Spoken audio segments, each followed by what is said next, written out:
Without further ado, I want to just introduce the two rock stars that we have in conversation today. Just a reminder, Scaling Montana, we're a nonprofit. We exist to try to make Montana a premier place to start and scale technology companies. And so a big part of that push is bringing together and spotlighting some of the all-stars that we have in the state that are moving the needle for us. So it is a distinct honor to welcome Jack. Jack has been with NeuroID since 2016, and you led them through a Series A and Series B. We're really excited to hear more about how you guys are pioneering behavioral analytics and next generation fraud technology.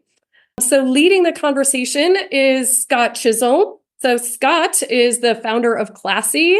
It is a SaaS platform for nonprofits that was recently acquired by GoFundMe. And now he runs Highland, which is a very cool professional network with curriculum dedicated to helping startup CEOs become better leaders. So some awesome thought leadership coming out of Scot. If you're not following him on LinkedIn or on socials, I highly recommend it. You'll get some solid leadership tidbits pretty much every week.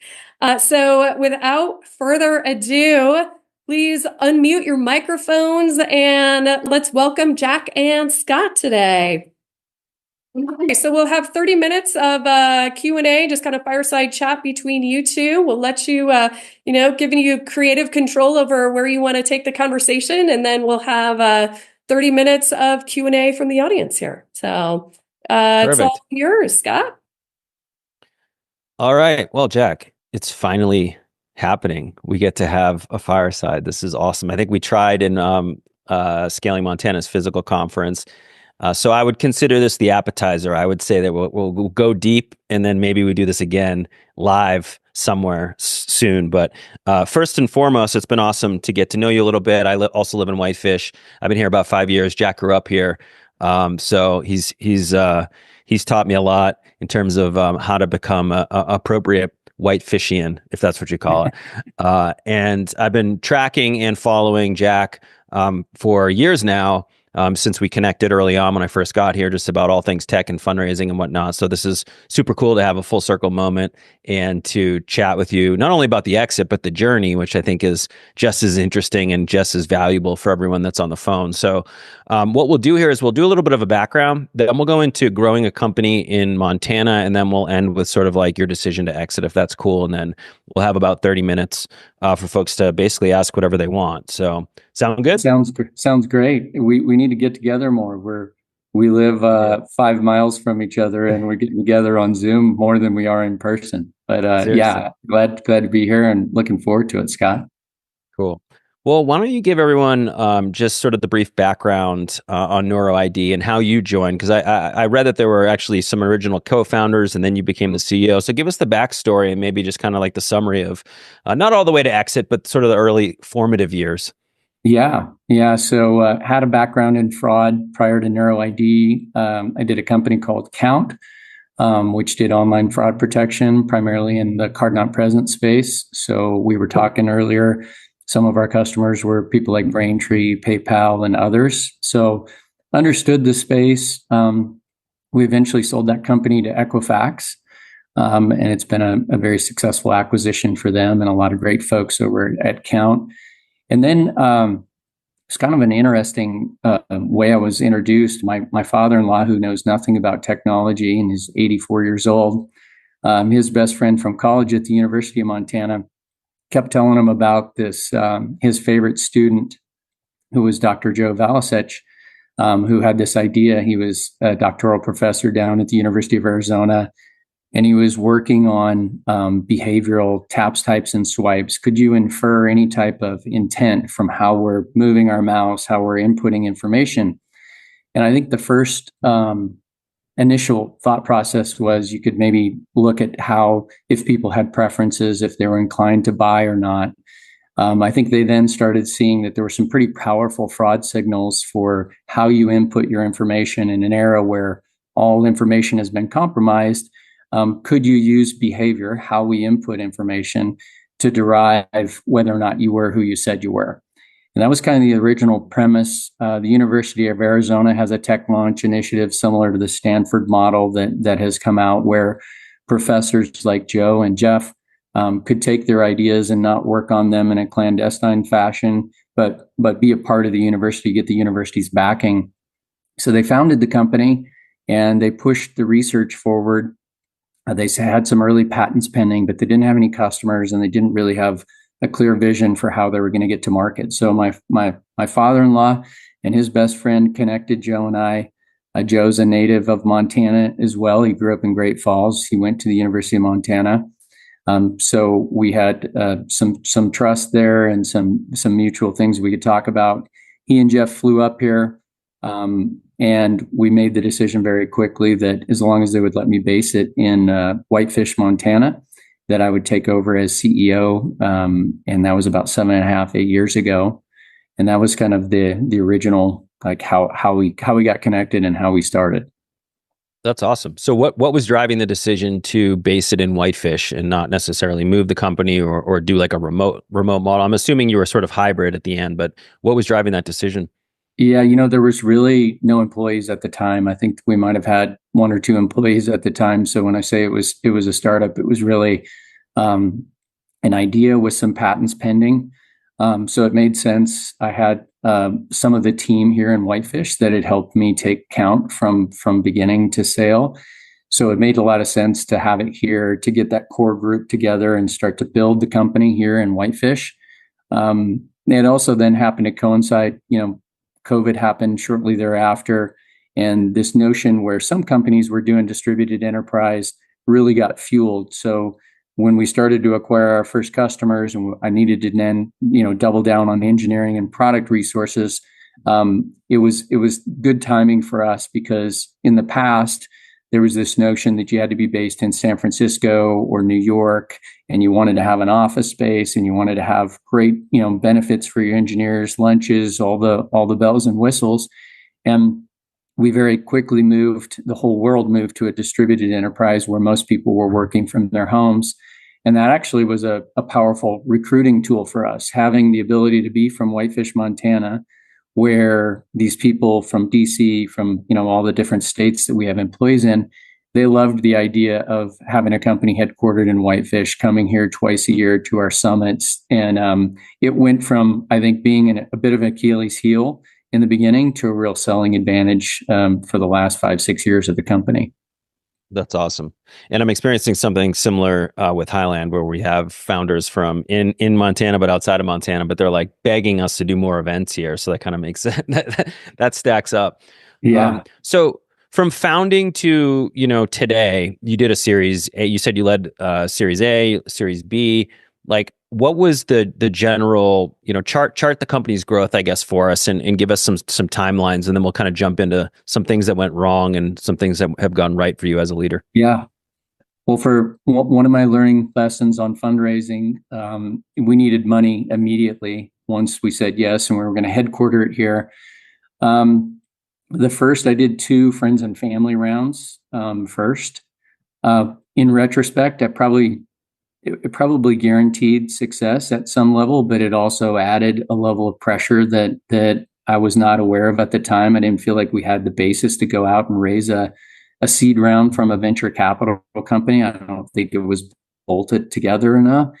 But for entrepreneurs that are thinking about starting their own business or seed round funding a business, taking money from friends and family is definitely a double-edged sword. I never had any of those people harass me or want updates on how things were going. But I think the pressure you put on yourself when you take friends and family money even supersedes that of VCs. So we did 2 friends and family rounds first. We got, after our first friends and family round, we had a couple of customers. We had a large lender, online fintech lender out of Chicago called OpLoans. That kind of was served as validation. And then we had other fintechs that when we would show our demo of the human behavior, they knew that there was something there. We hadn't unpacked it yet. We hadn't figured out how to really display value in an efficient manner yet. But fortunately, we had customers that were ready to move forward, take time and resources to prove that out. And that led to the second friends and family, and ultimately to our Series A. Mm. And so in the beginning, you were really collaborating with them essentially to try to almost call it the last mile of the research, if you will. And then you sort of productized it based on that. Yeah, yeah, summary? that's I would look at them as they were like commercial design partners, right? We wanted them to help pay for what we needed to do. What we really needed from them were outcomes. In any data science model, what you need to know is if we're telling you somebody's a good customer, they are who they say they are, or this customer is high risk. Ultimately, what we need from them is a feedback loop that tells us this person resulted in a positive transaction, a good customer, or that this person that you flagged as fraudulent was in fact fraudulent.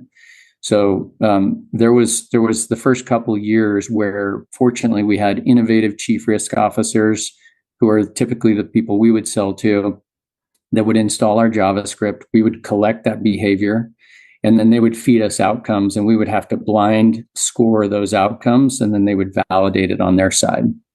Mm-hmm. So this, like, after that, the next milestone is this somewhat nebulous thing called product market fit.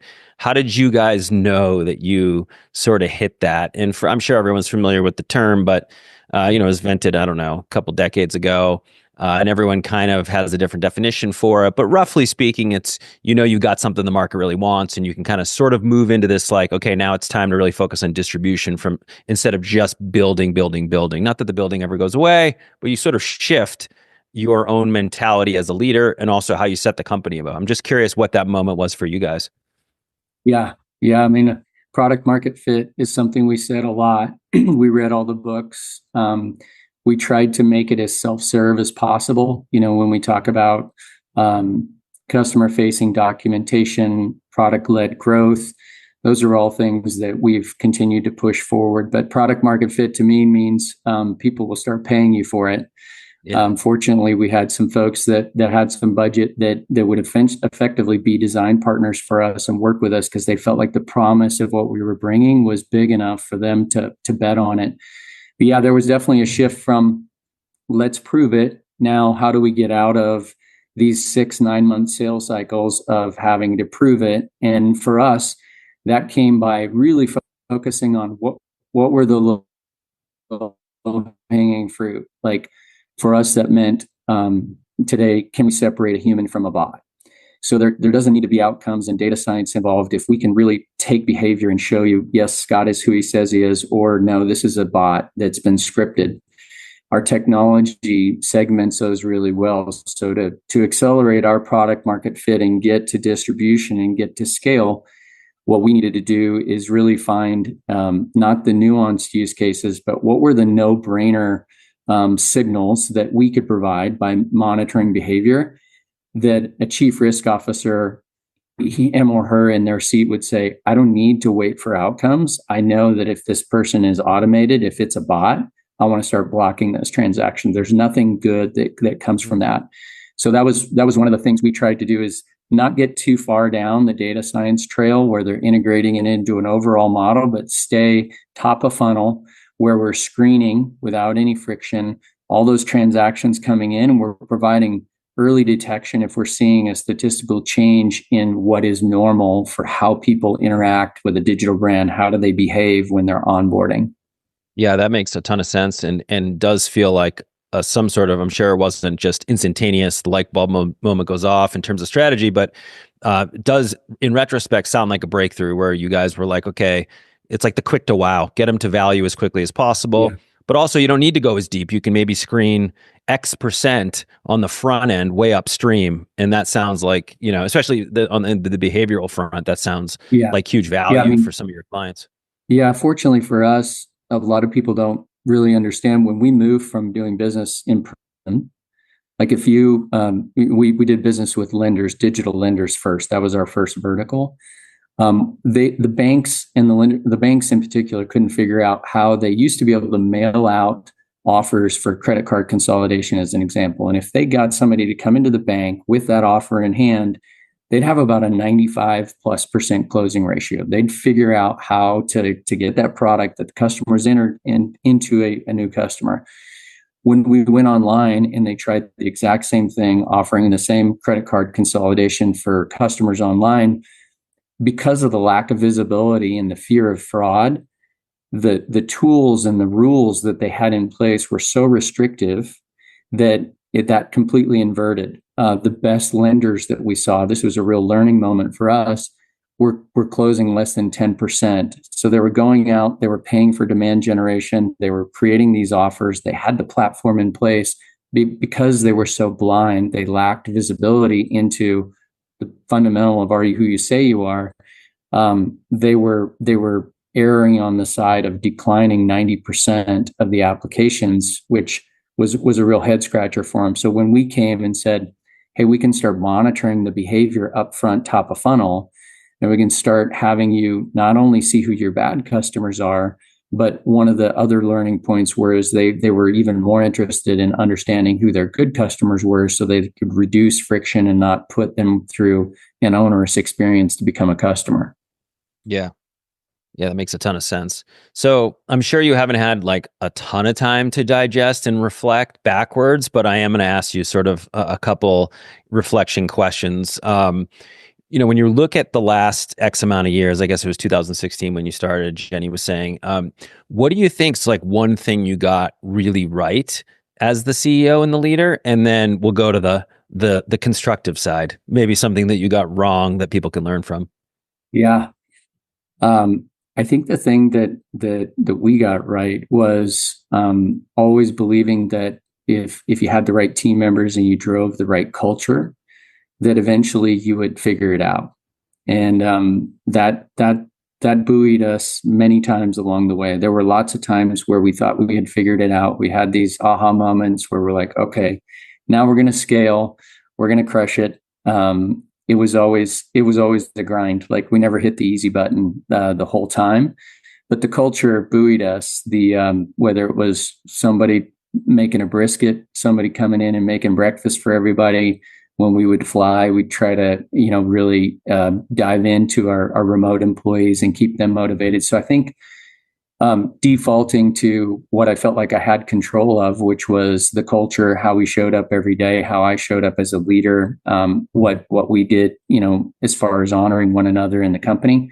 I'd say that was our North Star. And that's the thing that I did right. I learned that early on at other companies, that small companies could run circles around big companies if they didn't have infighting, if they had good culture.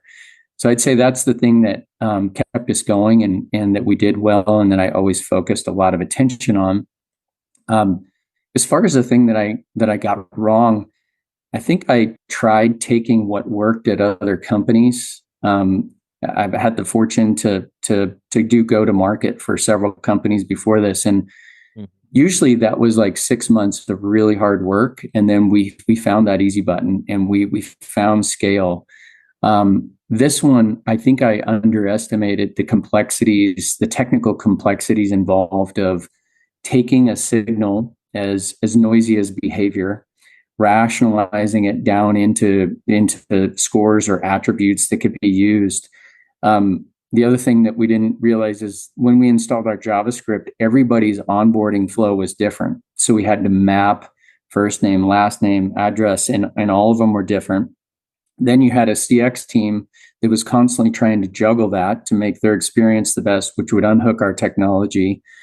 So I think what I got wrong was probably not fully appreciating the technical complexities of installing a JavaScript, taking that behavior and putting it into an API that they could make decisions in real time. It was a little bit out of my wheelhouse from a technical perspective. And so fortunately, I was able to find some really amazing leaders on the data science and engineering and operations side that helped pull that together for me. But if I'd have had them earlier, I think we would have had a much faster path to revenue growth and made it easier on our customers as well. Yeah. Well, if it makes you feel any better, Classy never really had an easy button either. It always felt hard. We definitely got to scale where we were doing things in a repeatable fashion. but it just, for the space, it was pretty competitive space. There's a lot of funding pouring into the space in the second half of the journey. So it was pretty noisy, and it always felt kind of hard. But you kind of look back and you say, well, we were actually making pretty good progress. But when you're in it, Yeah. you're like, oh man, like, is this even, the numbers might seem so large to someone that's smaller, but when you're actually driving the thing, you're like, well, the wheels are still coming off right now. You never really get fully comfortable, and that's probably a good thing.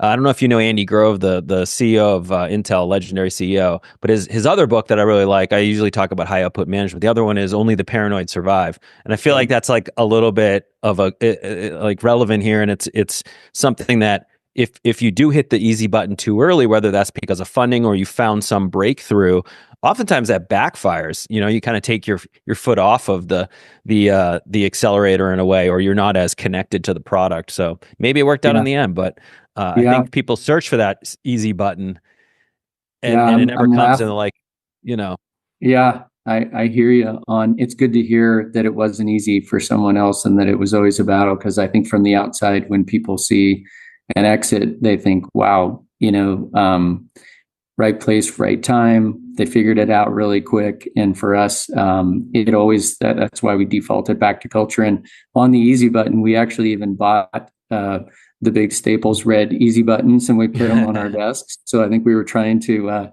manufacture it, even if we couldn't do it in person. No, that's amazing. So a good segue to the actual acquisition, which was to Experian.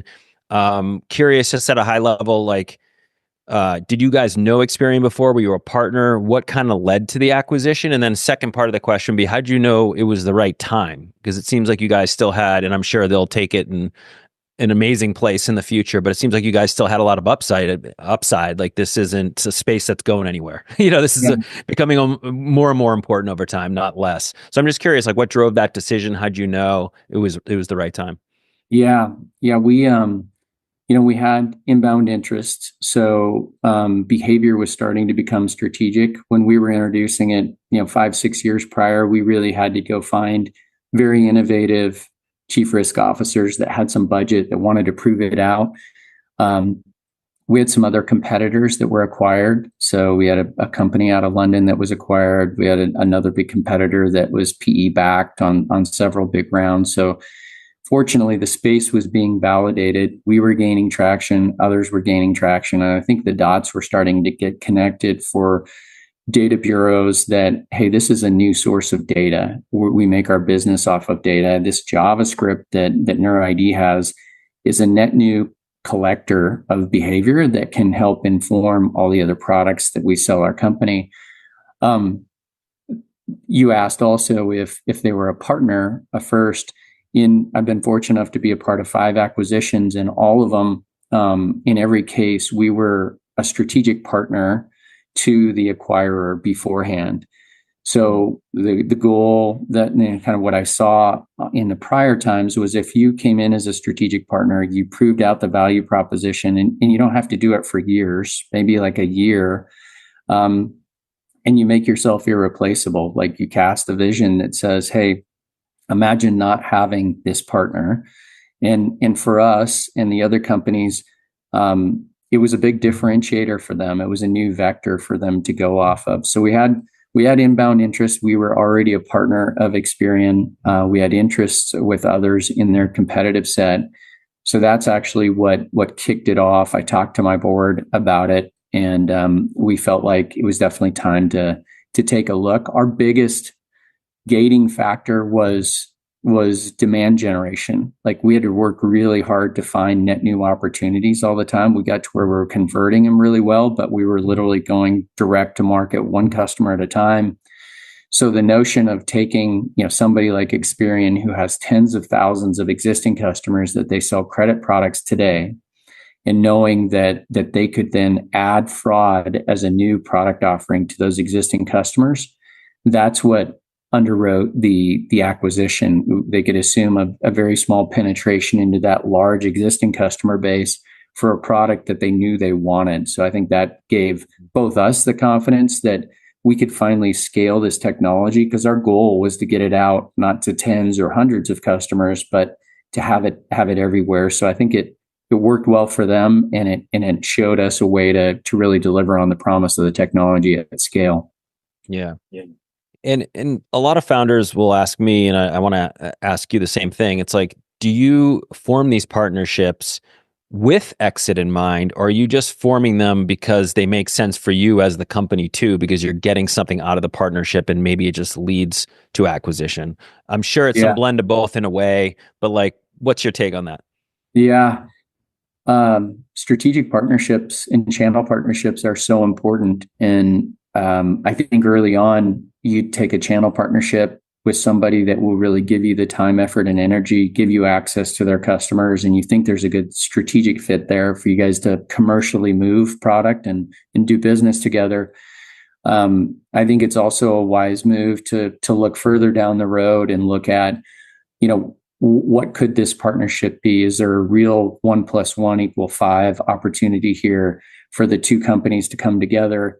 And then, back to my original point, for me, I'm also looking at the culture of that large company. So that was as important to me as the timing of the exit. Is what's going to happen to all the employees? Will we be able to deliver on the promise of the technology? So I think early you'll take any customers that you can get, and a channel partnership that has some economic upside. But I think it's important to think about, if you're going to spend those time and resources, is there a bigger picture where the two of you together would make sense for your investors and for the employees? Yeah. A couple things that you said there I want to kind of double click on. One, I think that some of the hidden value of a strategic partnership early on is just validating you and giving you legitimacy in your own go-to-market. So that happened to us. We partnered with Salesforce. We actually did always think, and Salesforce invested in us as well, but we always thought Salesforce would be the likely acquirer for the exact same reasons that you just talked about, which is they didn't have what we had. We were a great integration, but we figured they'd want to tuck us in as their own product someday. And GoFundMe, which was it makes kind of logical sense now, but they weren't the primary buyer. They just wanted to enter our space entirely, which was kind of an interesting thing. But the acquisitions that I've been closest to or advised on follows a similar pattern to what you're talking about. So the last piece that you said there, you talked about making sure you could deliver on the promise of the technology, and then you talked about placing your team in a good situation. And part of that is actually delivering on the technology as well, because you don't want to sell something, get in there, and then, shit hits the fan. That wouldn't be good. But how did you think about that for a founder who hopefully someday is lucky enough to find himself with a term sheet on their desk and they're about to hit go? Like, how do you negotiate for yourself and your team? And what were some of those criteria, the decision tree that you went through?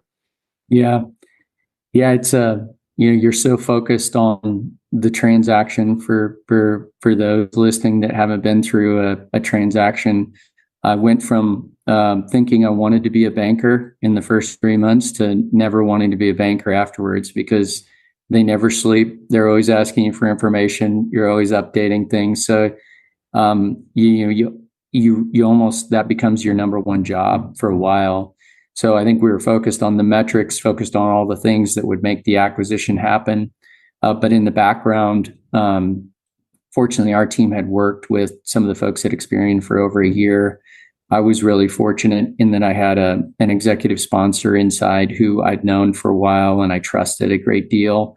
So that, from the top down, made me feel really good that the acquisition wasn't just a technology acquisition, but it was an acquisition of our team.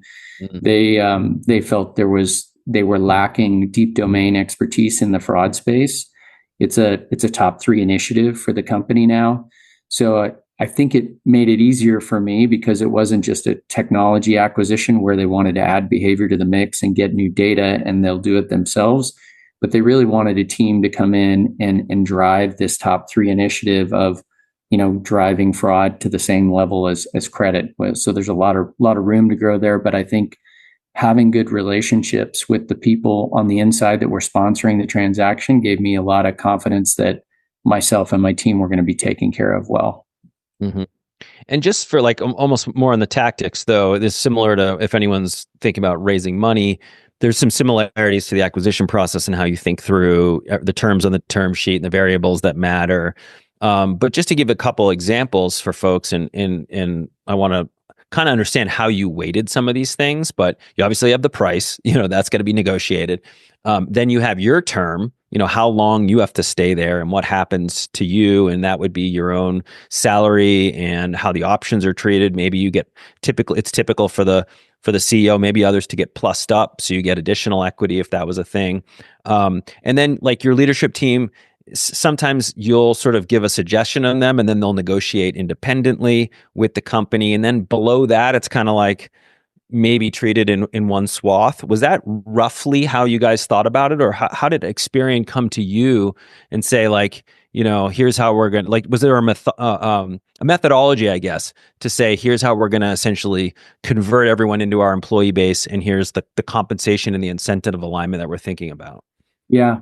I mean, fortunately, I've acquired many companies, so it wasn't like a one startup acquiring another startup, and they didn't have muscle memory on how they should do that. So they had a really good integration process there. It was interesting, my board, who obviously we all had to sign off on this transaction. I was talking to them a little bit about the next stage, and I saw that while I have an amazing board, they were more interested in the purchase price than they were in, what things they wanted the very best for us. But for the first time, I feel like I had two things that I needed to take care of, not just the purchase price, but also what was going to happen next.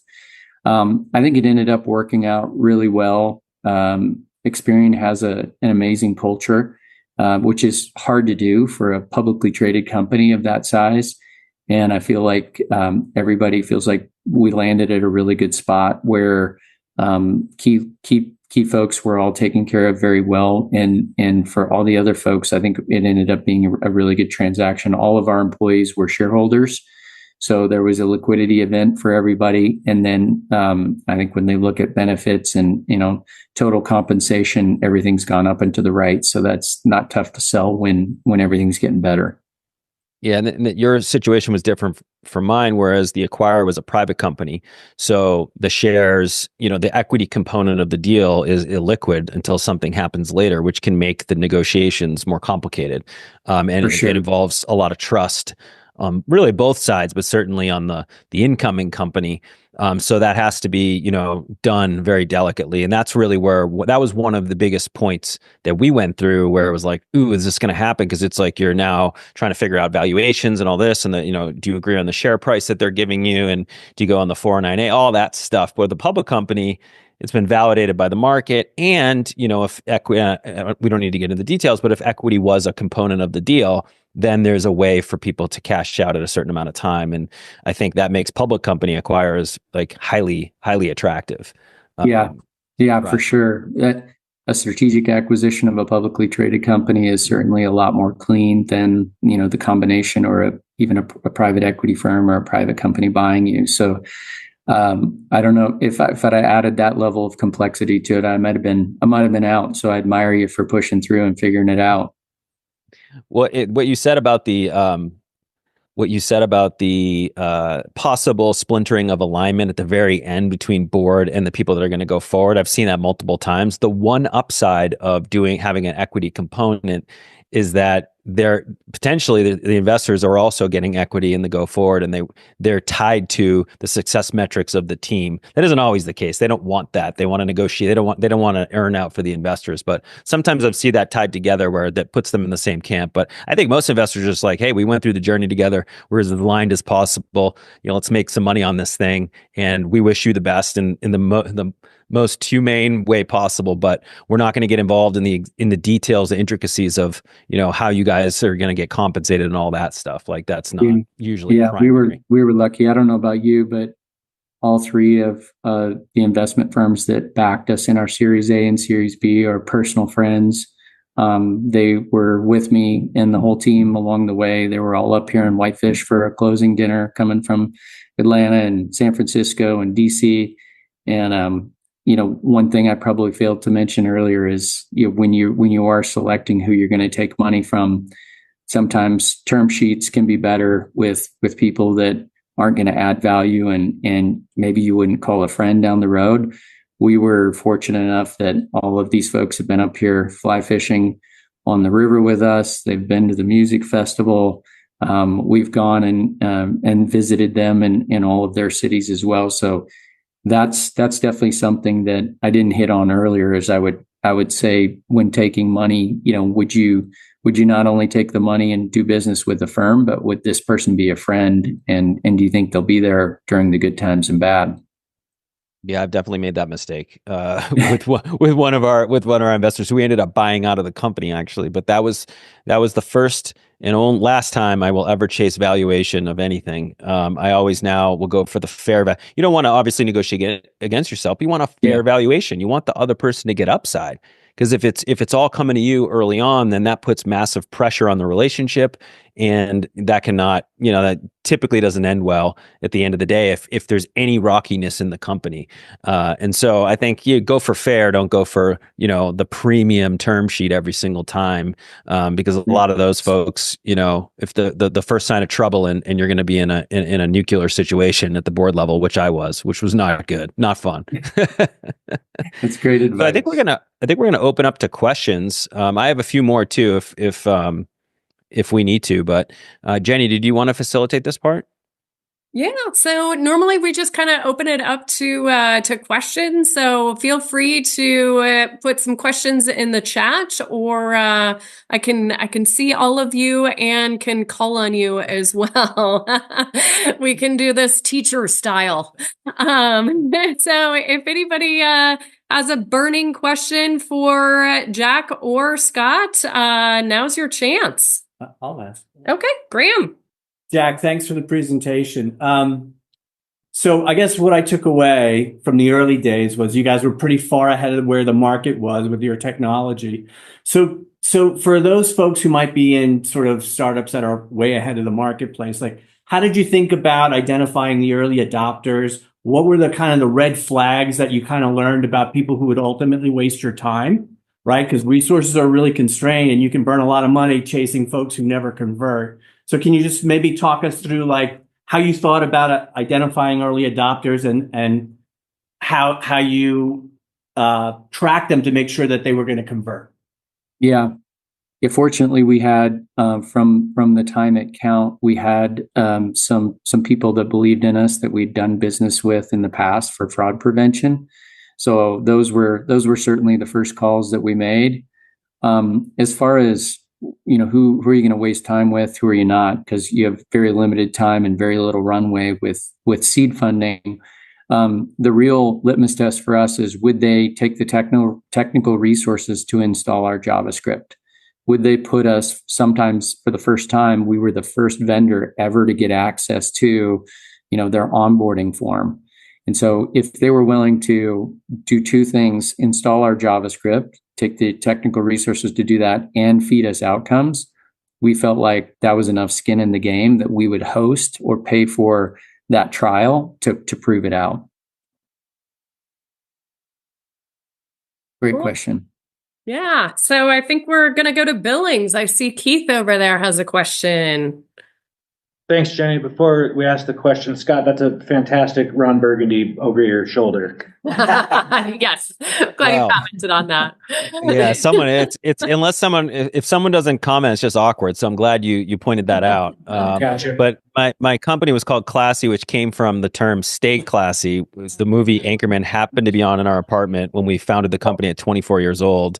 And I'll skip you the long story, but there was a 5-year prehistory before Classy became a software company. It was literally just hosting fun events for charities. And so it was a fun name for a fun company that eventually got serious. So that's where that comes from.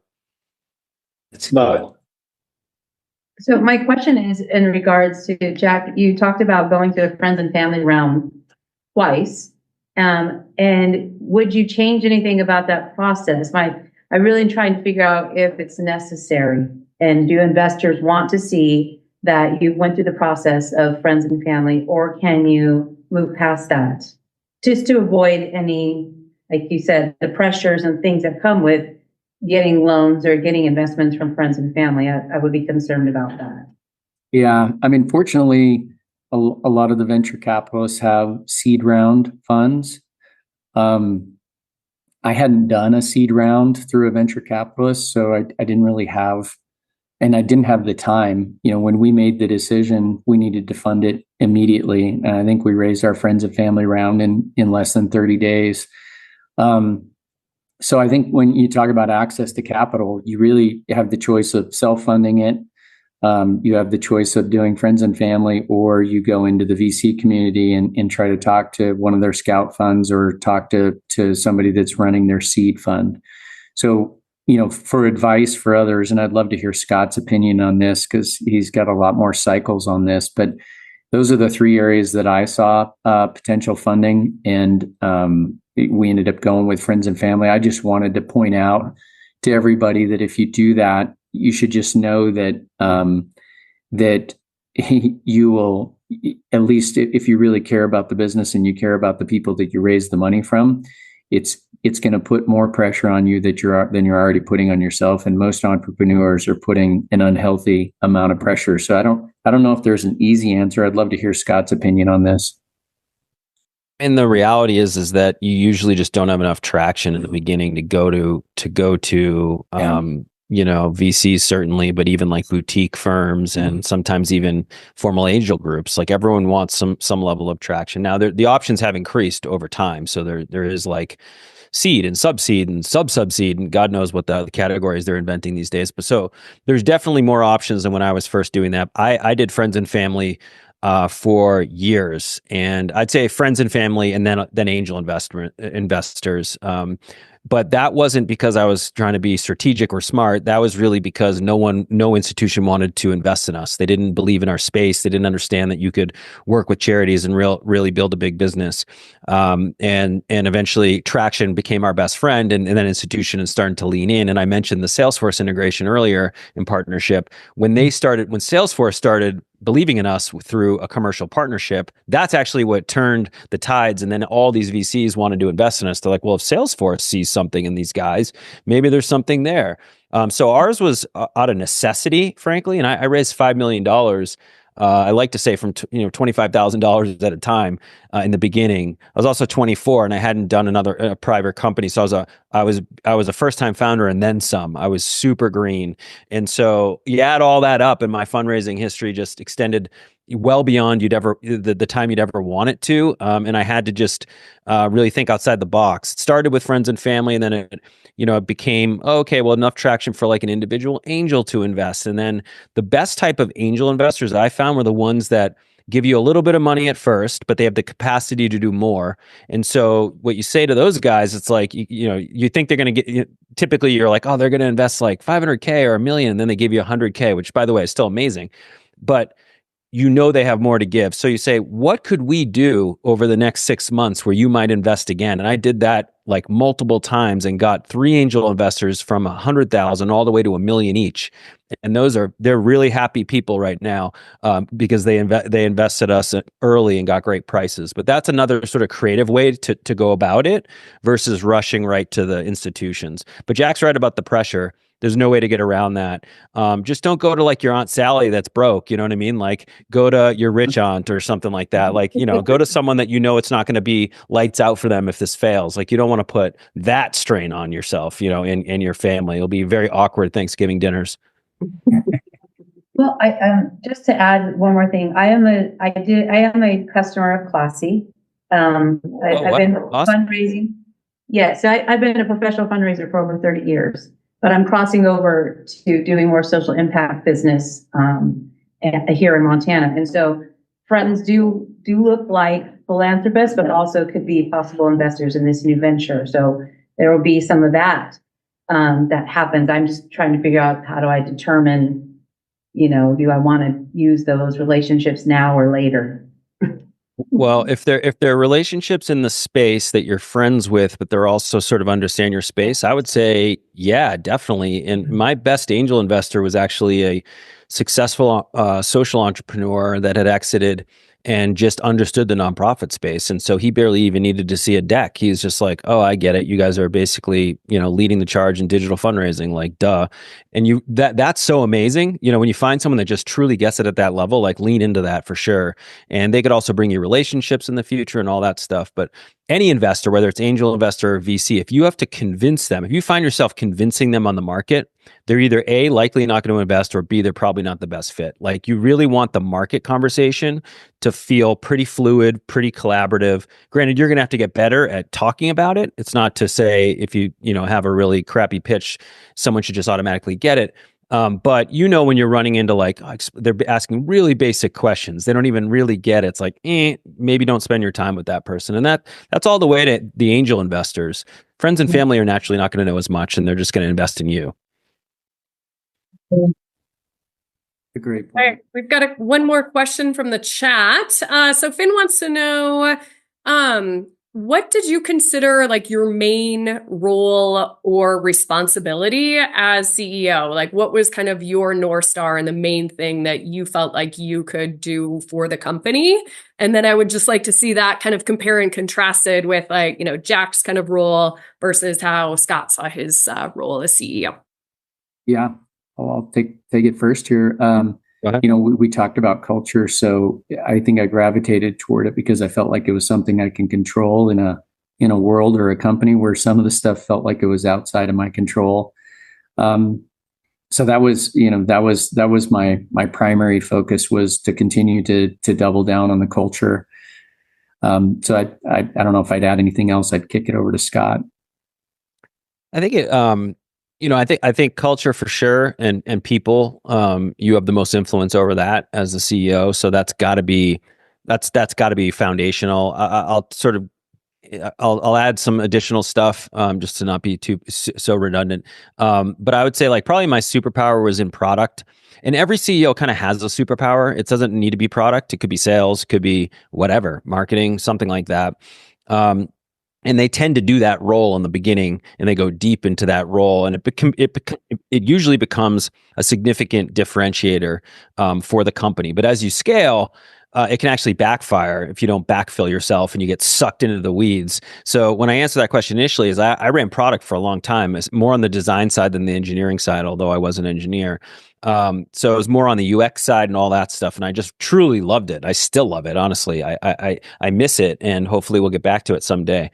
But there was a point in time where that became the weakest part of our company because I hadn't actually hired the great folks to backfill myself so that I could do the next role or the next thing that was important for the phase that we were entering.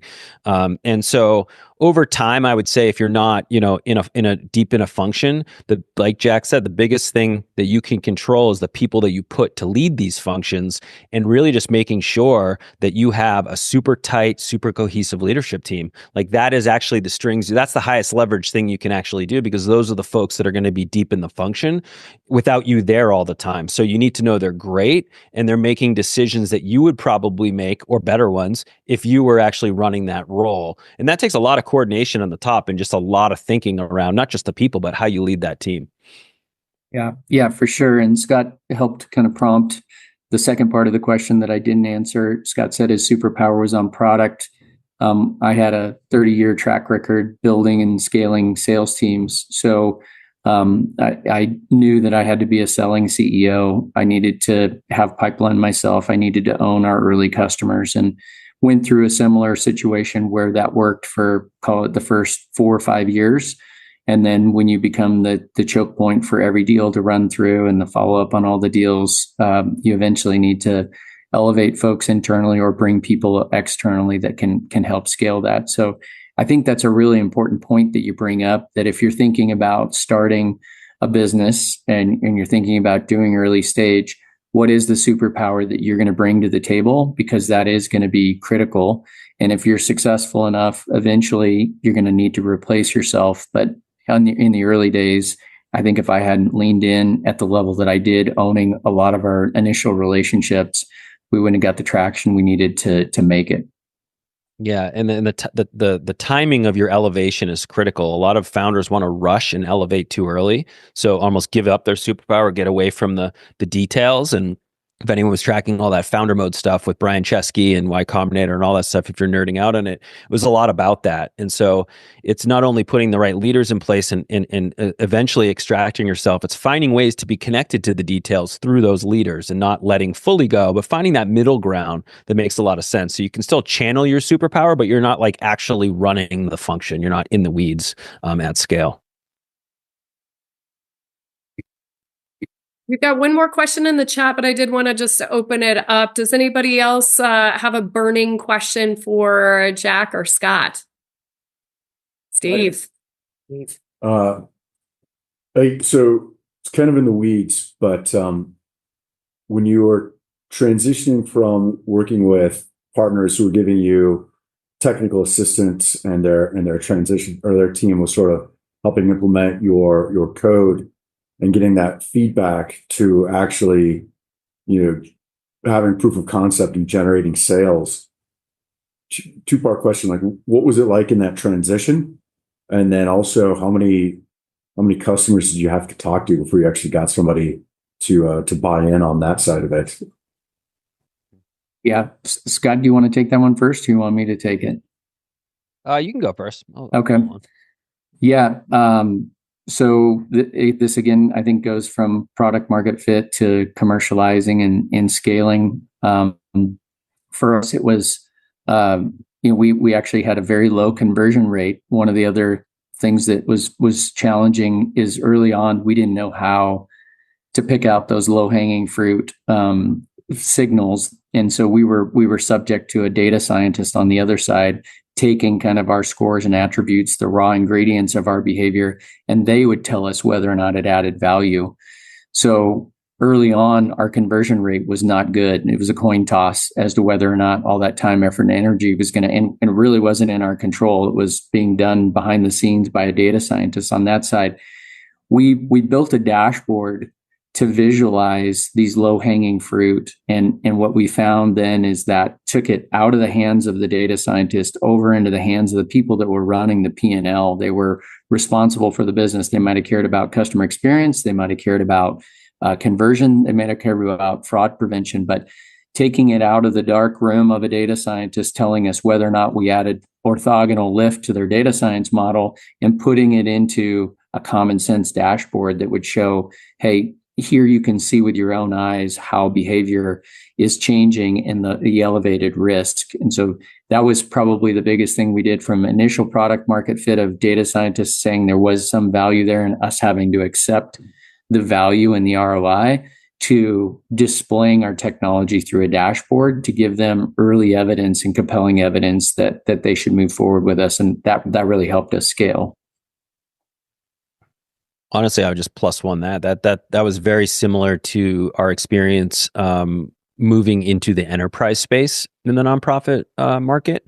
Initially, we started in the SMB, so we were, very very much led with low touch, product first kind of go to market strategy, with some sales reps who, in the best cases were more order takers. They weren't pushing into the market. Right. So eventually when we moved up market, though, we ran into more sophisticated buyers, more technical buyers.